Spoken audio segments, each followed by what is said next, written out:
All right, everybody. I have just after 1 o'clock. I'm going to go ahead and get started. Before I do, I just want to start with my standard announcement that I make before every webinar that if you need CRC credits, they are available for your participation today.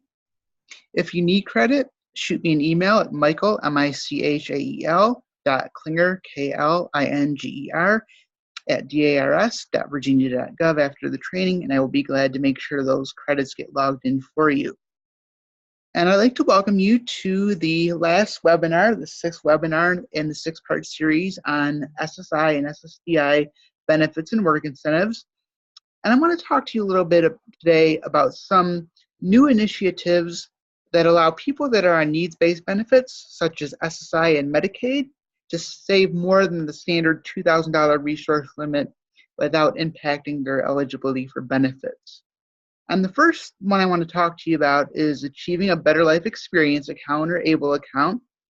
A lot of you on the line have probably already heard of ABLE, but I just wanted to cover it in a little bit more detail for those of you that might not know a lot about it.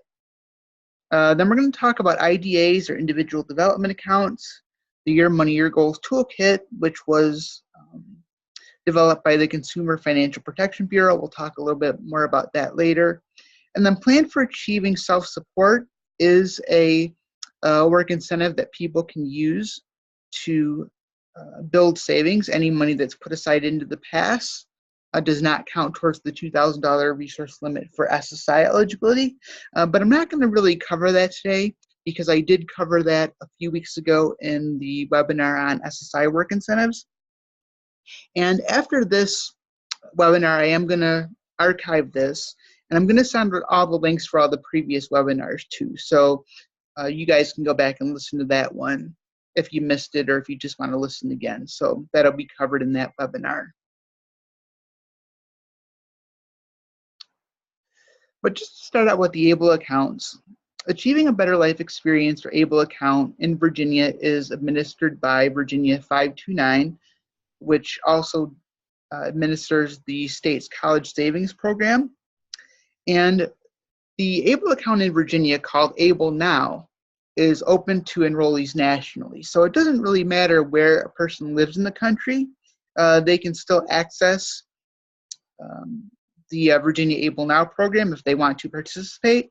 Many states have a national enrollment program. There's only a few states, I think Florida's one, where a person has to be a Florida resident, but most programs are open nationally to people regardless of where they live, and Virginia is one of those. So any resources put into an ABLE account do not count against the resource limits for SSI and Medicaid. All right, so a person who has an ABLE account can actually save more than the $2,000 resource limit and not have to worry about their benefits eligibility being jeopardized. Somebody asked me in a previous webinar when I talked about PASS in the SSI Work Incentives webinar what the difference was between an ABLE account and a PASS plan. And just to reiterate that for anybody that didn't join me on that webinar, PASS is a little bit more restrictive in terms of what a client can use the money for. But the PASS plan, the money has to either be going towards an educational goal that will allow them to further the education to get a better job, or a vocational goal. And also PASS is time limited. Usually a PASS plan has to be completed within 24 months. ABLE is a little bit differently in terms of what they allow a person to use the funds for.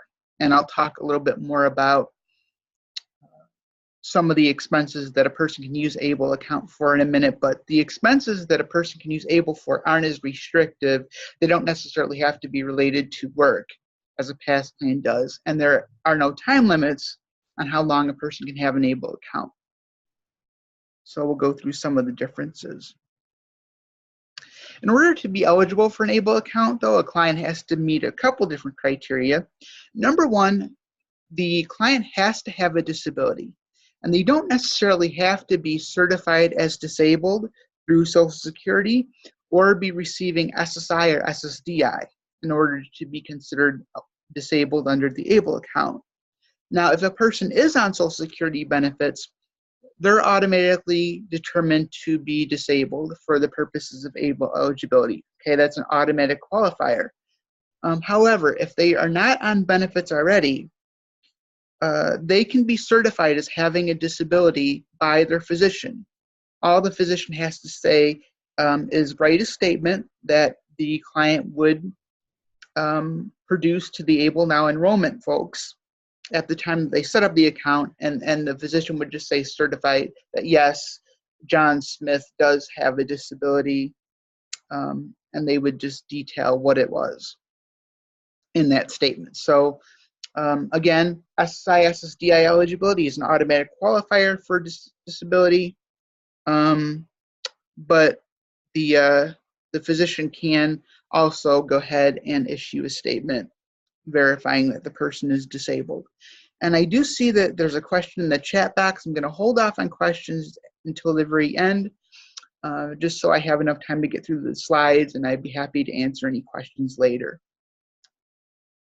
Another criteria in addition to disability is that the disability has to have an onset date prior to age 26. So the person that's looking to establish able eligibility has to be disabled before their 26th birthday. Now, that necessarily doesn't mean that a person that's older than age 26 is excluded from an ABLE account.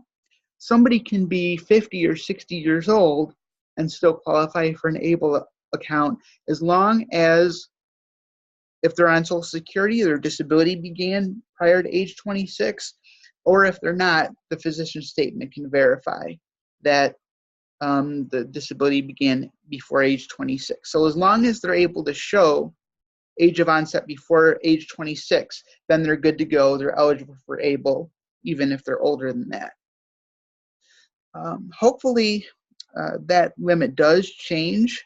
I heard that there was some legislation being tossed around that could potentially increase the age of onset date to, I think it was 45. That would be great. It would open up ABLE eligibility for more people that became disabled later in life, but right now they do have to meet that age 26 criteria for disability onset.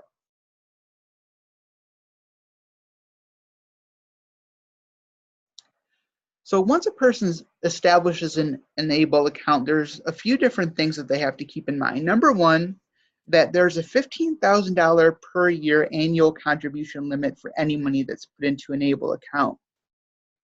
And another difference between the ABLE account and the PASS is that with a PASS, usually it's the person's own income that's put into an ABLE account. It's either their wages or unearned income like veterans benefits or Social Security disability insurance.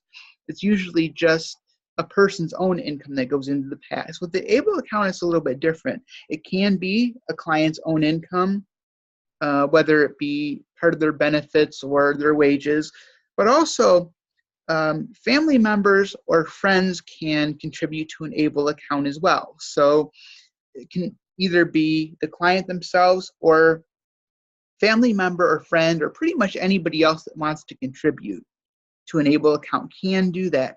The only thing to keep in mind is that once the ABLE annual contribution limit of $15,000 per the year is excluded, then no more money can be put into that account until the next calendar year. So there is an annual cap on the amount of contributions that can be made.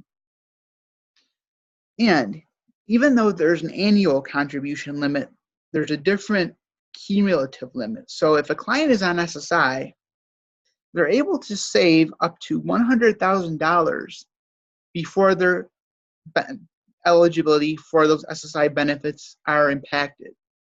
So that's a big difference maker for people who are on disability benefits, especially if it's SSI, and for years they have been limited to just saving $2,000 or less, and they had to worry about their benefits eligibility going away if they save more than that. This really changes things where they can accumulate substantially more in resources before they have to worry about losing their benefits.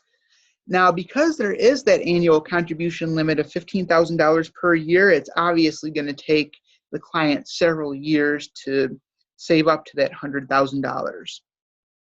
All right, but just to be aware that there is a cumulative contribution limit. And then what happens if a client is on SSI and they save more than $100,000, their eligibility for the SSI cash benefit will cease at that point, but it won't stop. What will happen is they will still be considered SSI eligible. They just won't get a cash benefit if their resources go over the $100,000 limit.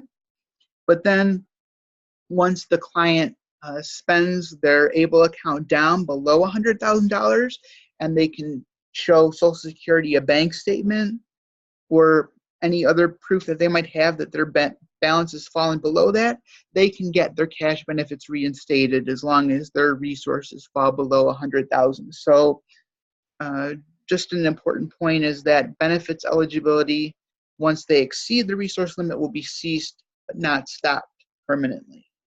All right, so all the client has to do is show that they've spent the resources down and they can get their benefits reinstated. They don't have to reapply or go through the whole application process again. They just have to document what their current resources are.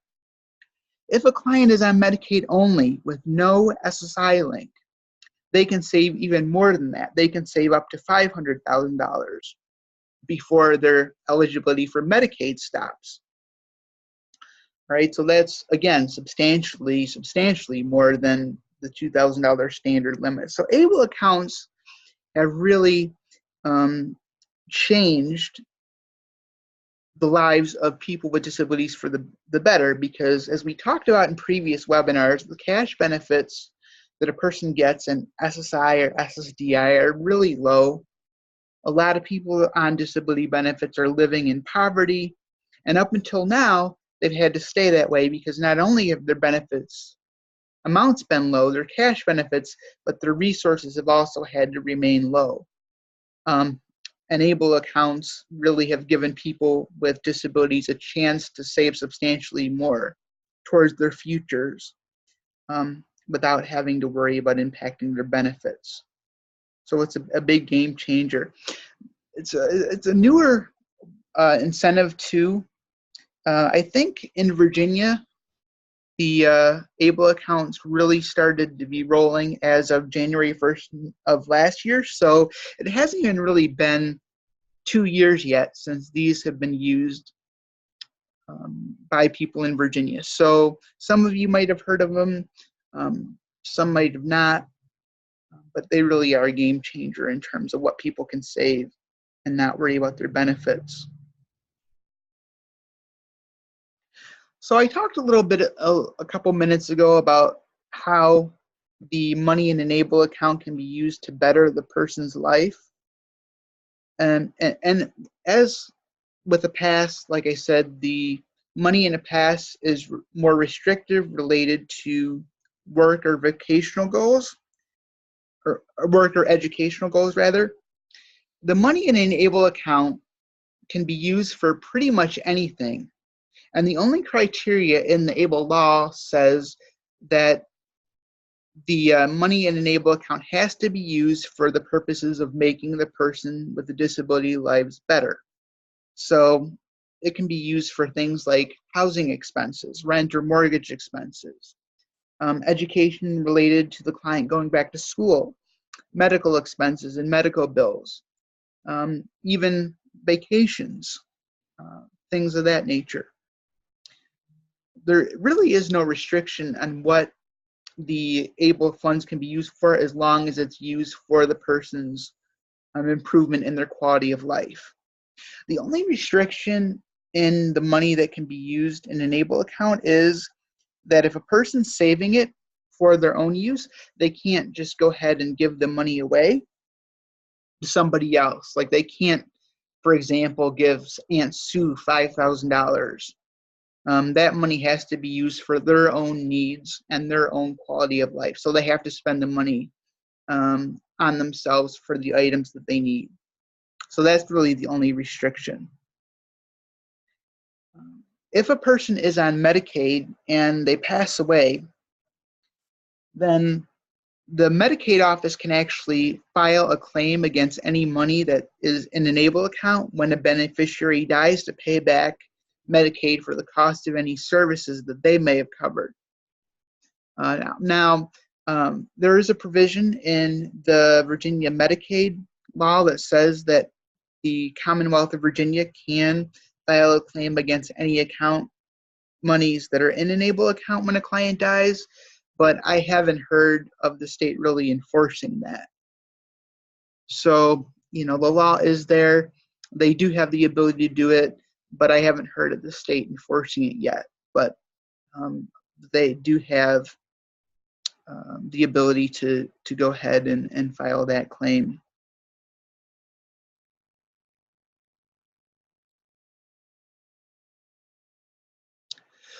So ABLE is one of our newest billable work incentive services.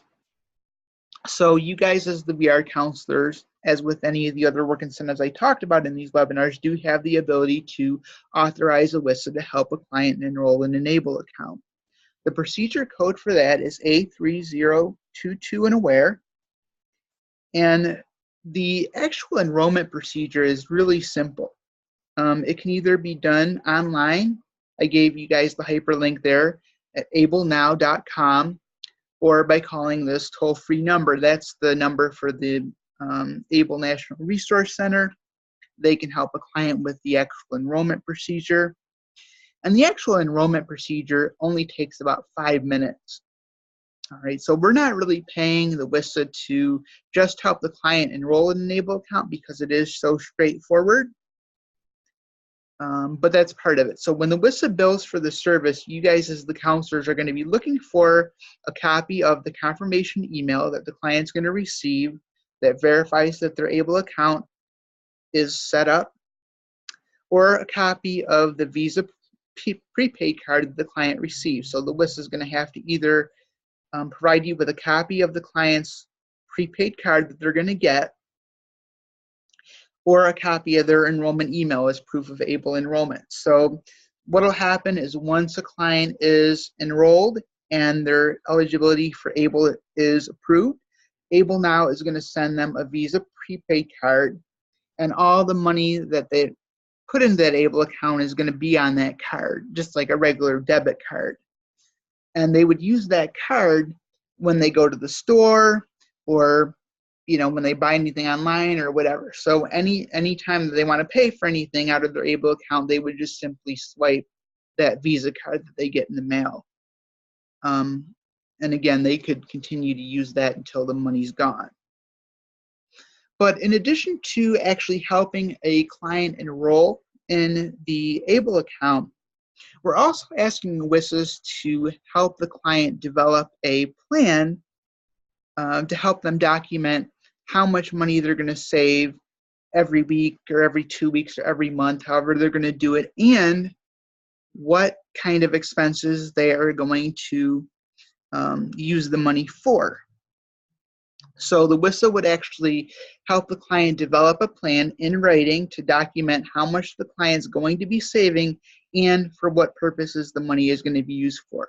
So we ask the WISAs to do this because we want to make sure that the client understands what type of expenses they can use the ABLE funds for, and that they have a concrete action plan in terms of how much they're going to save. So you want to make sure that the client does understand their responsibilities in terms of how much money they can have in their accounts and what they can use the money for. And on the last slide, I've given you a hyperlink here, and this is a hyperlink to the Social Security Policy and Procedures Manual, and this will give you an inclusive list of all the different benefit or the different expenses the client can use an ABLE account for. I'm not going to take the time to go there now, but you can go there on your own time. But like I said, housing, education, medical expenses are 3 of the big ones that that a client can use ABLE accounts for. Next one I wanted to talk to you about was individual development accounts, or IDAs. And with ABLE, as with ABLE, any money that's put into an IDA also does not count against the resource limit for SSI and Medicaid. So people can save more than the standard $2,000 resource limit and still keep their benefits. But it's a little bit more restrictive in terms of what an IDA account can pay for. So if a client has an IDA account, they have to either use that money to pay for the purchase of a home, for the purposes of education, or to start a business. So it's only one of those three things that a client can use an IDA for. It's not as liberal in terms of expenses as like an ABLE account is. So the way that it works if a client wants to develop an IDA account is that they have to put all their earned income into an IDA account to have the resources excluded. So in order for Social Security and Medicaid not to look at the resources that a client has put aside under an IDA, it has to go into a separate account. There are different agencies that participate in IDA accounts. It could either be a local government organization, nonprofit or for-profit organization, or a private organization like a church group. There are a list of partners on an upcoming slide that I can show you. But depending on the IDA program that a client chooses, any money that they put aside is going to be matched between $1 to $4 depending on the client's program. So they could have anywhere between $1 and $4 matched from what they save when they develop an ABLE account.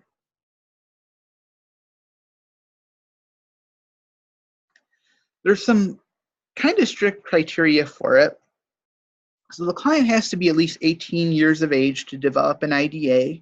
They have to be a Virginia resident, and they have to, again, develop or put all their earned income into the IDA account to have it excluded for the purposes of SSI and Medicaid.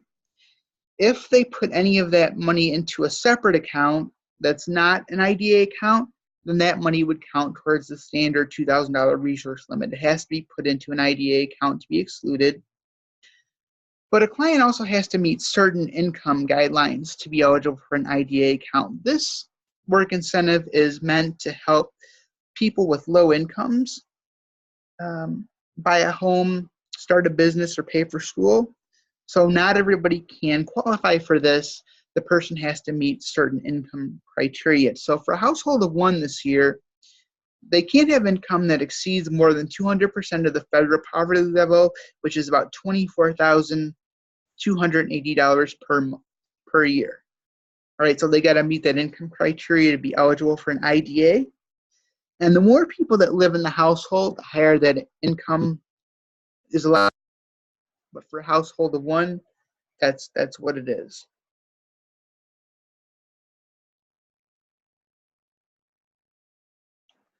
So the WISAs can help a client establish eligibility for an IDA, and that procedure code is A3020 and AWARE. And what the WISA will do when they help a client develop an account is to help the client identify a partner in their community that participates in an IDA account and link the client up with the contact for that particular organization. And I've given you here a hyperlink that you can click on, and it'll give you a list of all the partner agencies in Virginia that participate in the IDA accounts. And so the WISA will help the client set up the account by linking them up with their community organization and partner with the IDA. And so once the enrollment in the IDA has been completed, the client will receive a letter from whatever organization they're working with, whether it be a bank or a nonprofit or a church or whatever organization they choose. They will get a letter verifying that their IDA has been approved, and then they will go ahead and establish a separate account that they would put all their earned income in to pay for their house, to pay for their education, or starting a business. And then the WISA would provide you guys, as the VR counselors, with a copy of that letter that the client received, verifying that the IDA has been set up when they go ahead and bill. So if you authorize this and a WISA bills for helping a client set up the IDA, you're not going to want to pay for it unless you also get a copy of that verification that the IDA has been set up. Because remember, all work incentive service payments are outcome-based.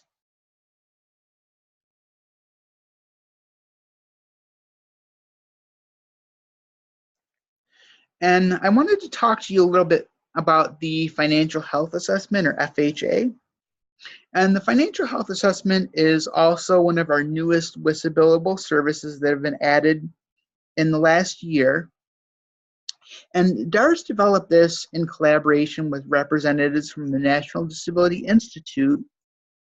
And it's a series of questions that's geared towards helping a client understand two things. Number one, helping them understand and kind of firm up what their goals are in terms of their finances when they go to work.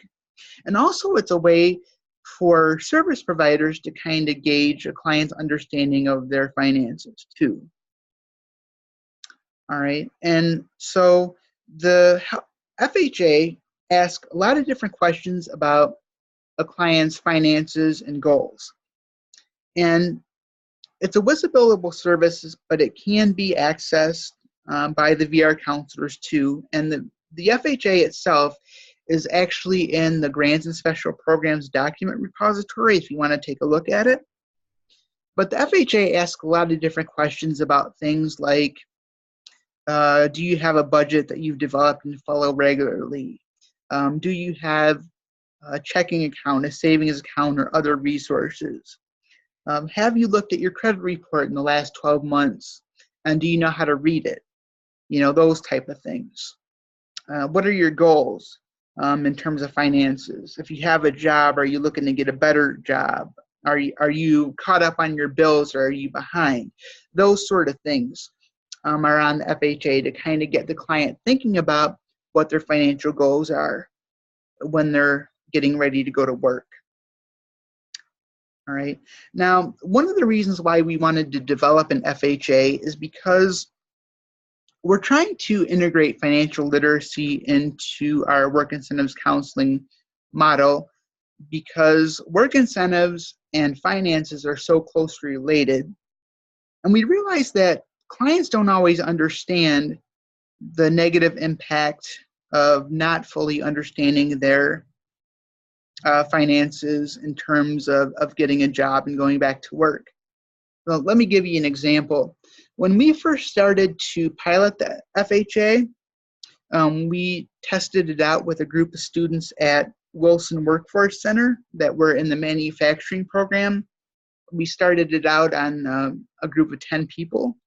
And one of the people said that they didn't think they had any credit because they didn't have a credit card. You know, they just thought, well, I don't have any credit cards, which means I don't have any credit. So he didn't think he had any.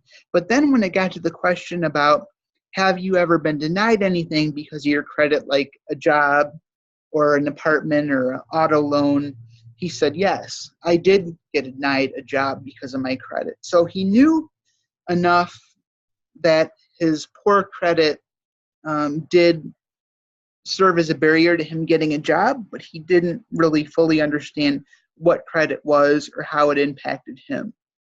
So you guys, as the VR counselors, are always helping people look for work and find employment, and you actually have maybe run into situations where you've found a client a job, it's a good fit, and then they're denied because they have poor credit or something. So we wanted to make sure the clients fully understood how their finances and things like credit and budgeting and savings tied into their employment and their employment goals. So that's why we're doing this. So the WISA will help the client complete the financial health assessment, and the procedure code in AWARE is A3023 if you guys want to authorize a WISA to help your clients with the FHA. And I've given you guys a link here. This points to the Grants and Special Programs document repository, where a copy of the FHA can be found if you want to take a look at it. And it's not just helping the client complete the FHA, in terms of what we're asking the WISA to do. That's part of it. The WISA can go through the FHA with the client. It's about 20 questions, again, that asks about things like budgeting, savings, whether they understand their credit. But with that, we're also asking the WISAs to develop a narrative that both summarizes the responses in the FHA and points them to resources in their community that can help them address their concerns. And excuse me for 1 minute, I just need a drink. You need some water.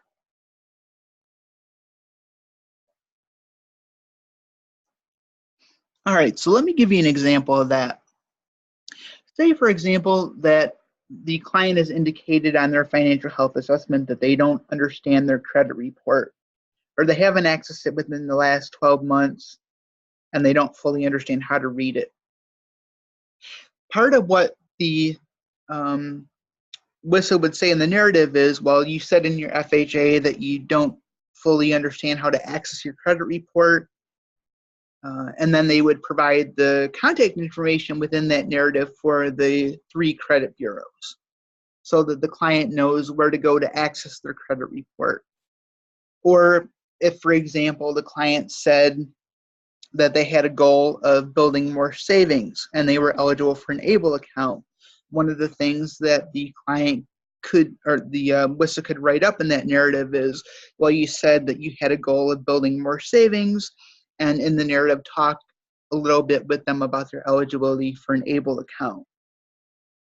So one of the things that you might find if you go ahead and issue the FHA for the WISA is that sometimes it might lead to a need for additional authorizations. So using the example I just used, say you go ahead and I'll use the choice group as an example, have a WISA at the choice group who completes an FHA for the client. That WISA, based on the client's needs as outlined in that FHA, might come back to you and say, well, the client said that he needs to access health insurance, so we might need an authorization for 1619B or Medicaid Works. Or the client said that he wants to build savings. I think he could be a good candidate for a PASS or an ABLE account, and then ask you for those authorizations as well. So you might see the financial health assessment kind of just as the first step in terms of some of the services that a client might need, and the WISAs might come back to you asking for additional authorizations for services based on the client's needs. And if they do that, that's great. Hopefully the WISA will do the substantial follow-up and come back to you and ask for the authorizations they need to pay for some of these other services.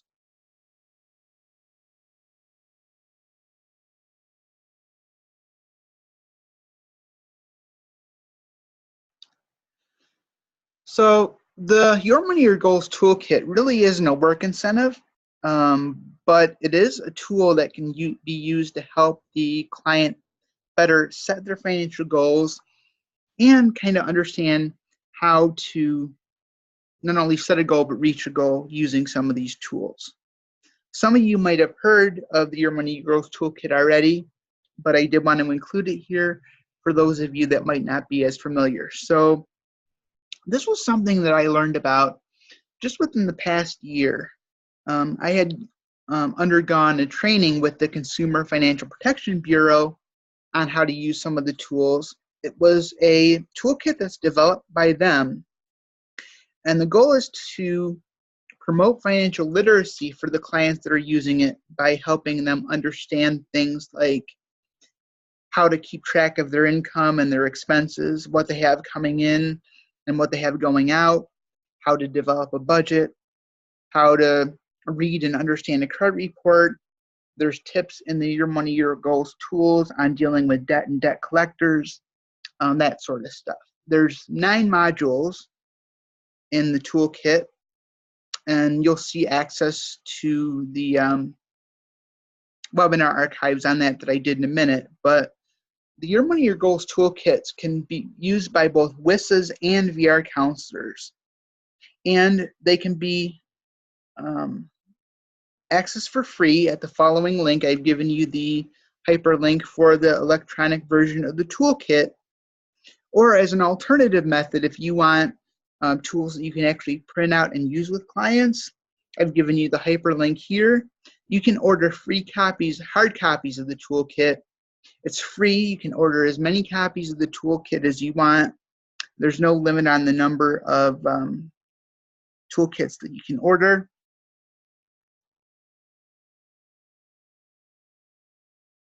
And I want to point out that because you guys are VR counselors, I know that you have a lot on your plate as it is, and you have high caseloads, and you don't have to be a financial expert to use these tools. The goal of the toolkit is to learn how to use it, not to develop a budget with a client or anything like that. It's to learn how to use the tools to instruct the client how to use them themselves.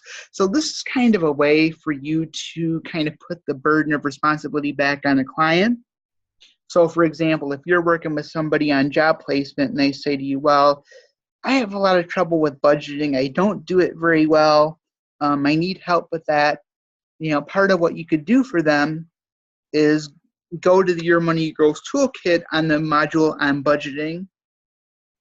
There's an actual budget worksheet in there that you can provide with a client that they can actually use to keep track of their income, expenses, and budget. And so using that tool could be a way to help them learn a little bit better about the importance of managing their money and how to do that. So it's not your responsibility to do it for them.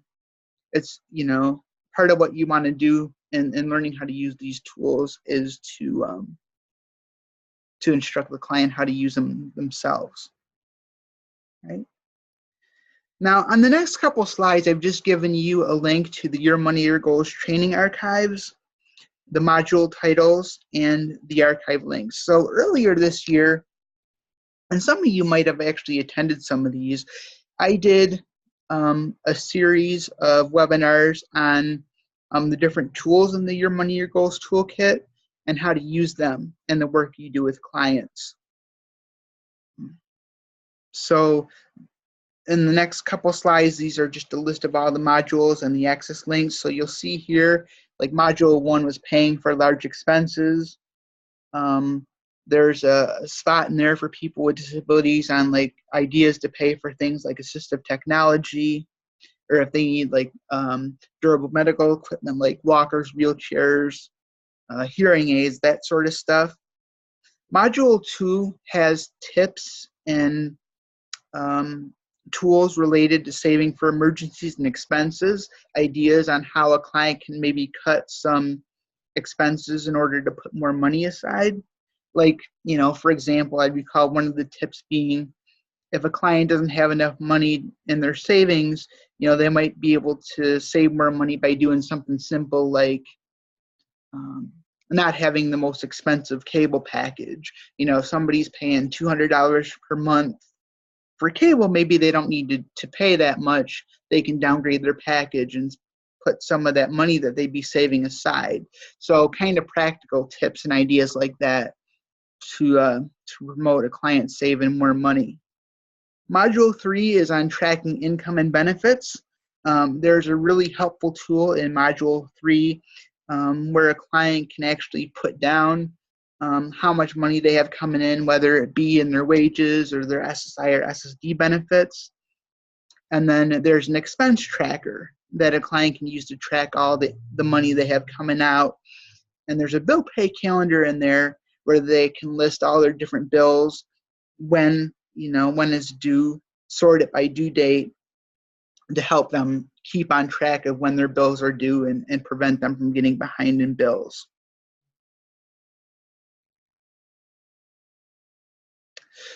Module 4 is, again, about tracking income and expenses. Module 3 is more related to how to track income. Module 4 is more about expenses. Module 5 is a module that gives some hints on how to develop a budget and follow one if a client doesn't have one. And there's a really helpful budgeting tool in there that a client can actually use to develop a budget if they don't have one. Module 6 has to deal with dealing with debt and debt collectors. Just some practical advice on what a client can do if they get behind in bills and they have debt collectors coming after them. Practical things like if you get a letter in the mail from a debt collector, don't ignore it. Make sure you open up all the mail on time. Don't ignore it to the point where you're getting sued. You know, that sort of stuff. It has information on what a client's rights and responsibilities are in terms of dealing with debt collectors. For an example, it talks about how a debt collector can't harass or threaten a client for money. They can state that the money's, owed, and they can try to collect it, but they can't harass them. That sort of stuff. So there's a lot of practical information there that clients can use in terms of knowing what their rights and responsibilities are in dealing with debt. Module 7 has to do with getting and understanding your credit report. That's really helpful in terms of the fact that it has tools in there. It has a sample credit report in there, and it breaks each section down to explain to a client like what their credit reports mean, how to interpret them. It has information in the toolkit for the 3 main credit bureaus, so the client knows where to go to get a copy of their report. It has information on how to file a dispute with the credit bureaus if there's something on the credit report that looks inaccurate. It gives information about what the client's rights and responsibilities are for filing disputes with the credit bureaus. And then modules 8 and 9 have to do with money services, finding what works for you and protecting your money. So tips on how to avoid things like scams. And money services is things like it had a section on how to compare different services, like if somebody had to pay for a car repair using a payday loan versus a private loan for a bank or personal savings, that sort of stuff. It gives a checklist of different things that a client might need to pay for, and then it breaks down some of the services that are out there, like getting a title loan, getting a payday loan, how much they could potentially pay for interest if they do that. And the goal there is to use those tools to kind of help a client make a more informed decision on how to pay for some of these large purchases they need or pay for emergencies, and giving them some information on what they could pay. I remember one of the things that I talked about when I was going through Module 8 was they gave a breakdown of how much the lenders can actually charge for a payday loan. A lot of clients might find themselves in emergency situations where they don't have enough in savings, and so they go to get a cash advance, and then they're paying so much more in interest than they would even if they could get a personal loan, or if they had savings, they wouldn't have to pay any at all. So modules 8 and 9 was kind of like comparing different products and services to help a client make more informed choices in terms of like what services are available for them. And I would encourage you to, if you have time, I know that you guys are swamped, but if you ever do have time, just to go on the website. I've given you the link to the electronic tools, to just go in and look at some of the tools and think about how you might be able to use them with your clients who are looking for work.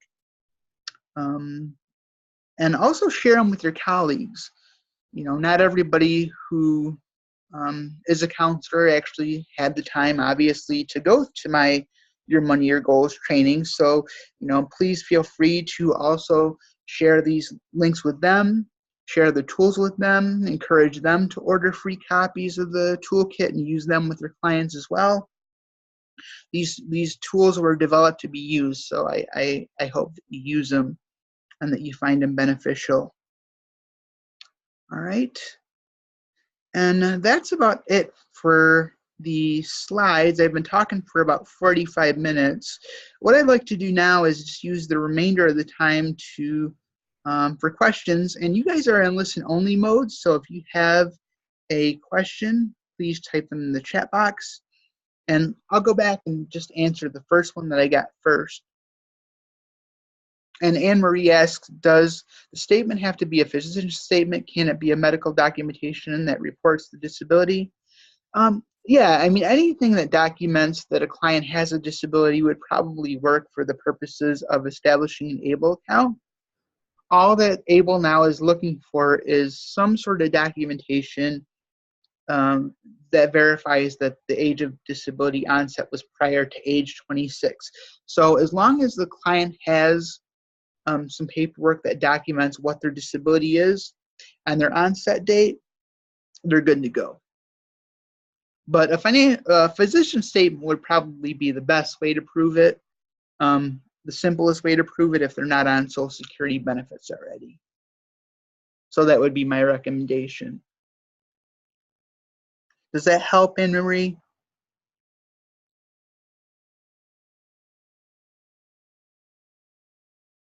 Okay, great. All right, any other questions? Please type them into the chat box. Glad to answer any you have. I'll give you a couple minutes to type.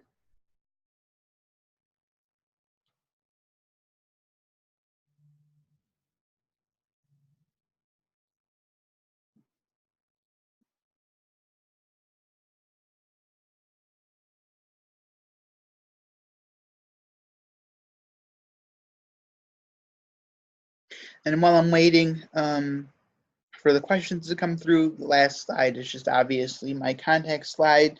I've got my email address and my phone number there.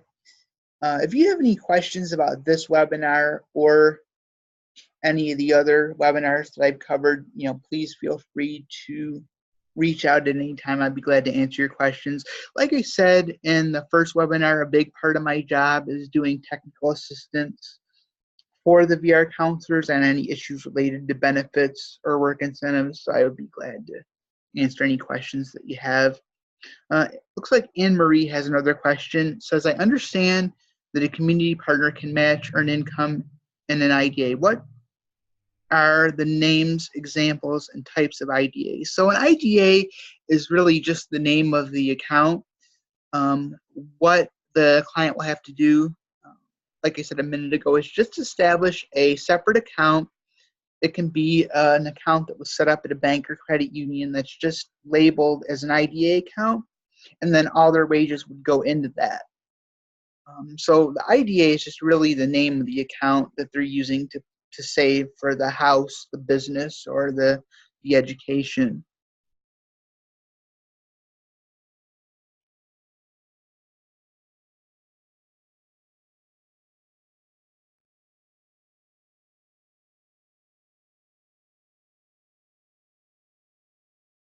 Okay. Any other questions, concerns, or comments? I'll give you a few minutes more to type your questions.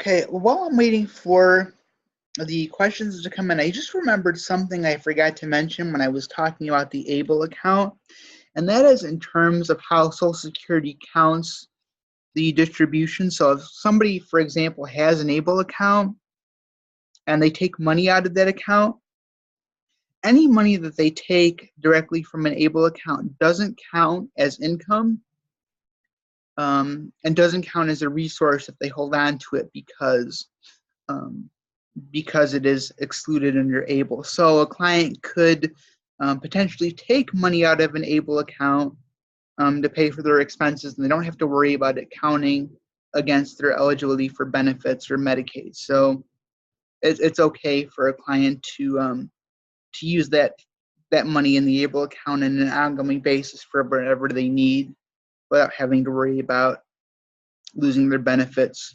The ABLE distributions that they take out is fully excluded. Carla asks a question about, are you going to be offering the financial education webinars again? And if so, when.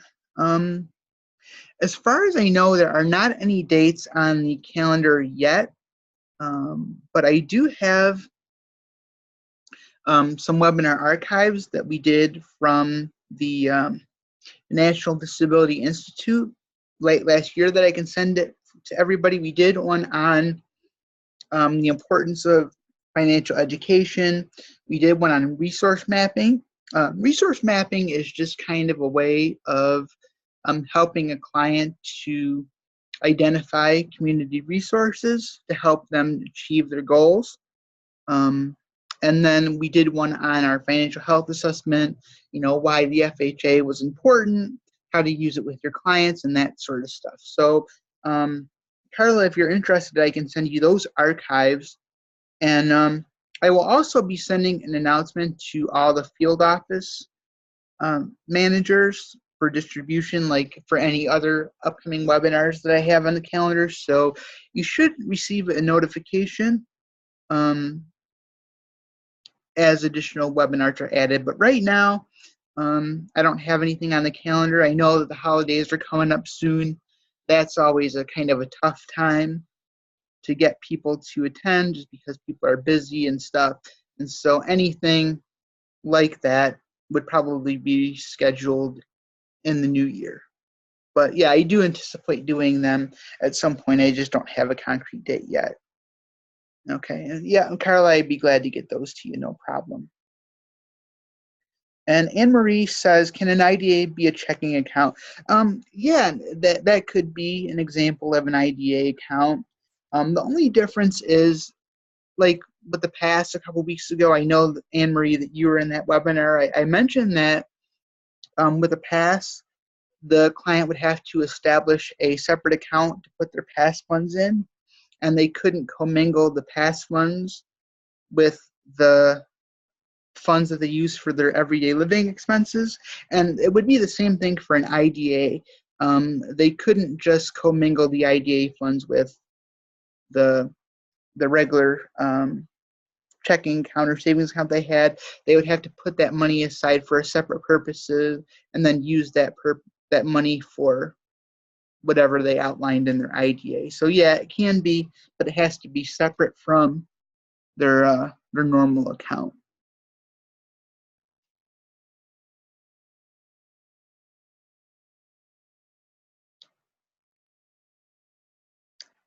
Okay, any last concerns, questions, or comments?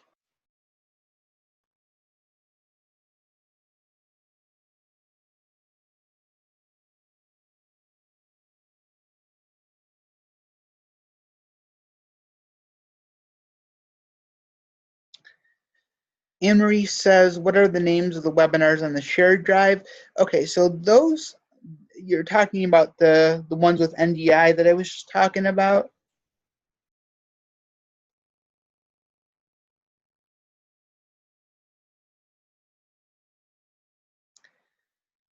Okay, my webinars. Okay, so those actually aren't on the shared drive. Those are up on YouTube, and I will be sending out the copies of these webinars. As soon as I have this archived, I will go ahead and send out an email that includes a link to this webinar and all the previous webinars that I did in this series. The Your Money, Your Goals webinars are actually just listed on these slides for you.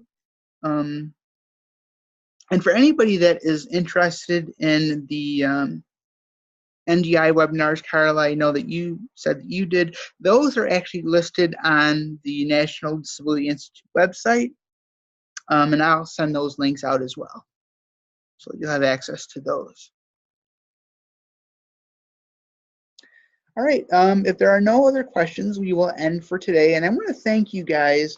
I know that many of you that are on the line today have attended all the webinars over this 6-week period. So I just want you to know that I really appreciate your attendance and participation in all the webinars. I hope you learned something that you didn't know before, and I look forward to catching up with you on future webinars.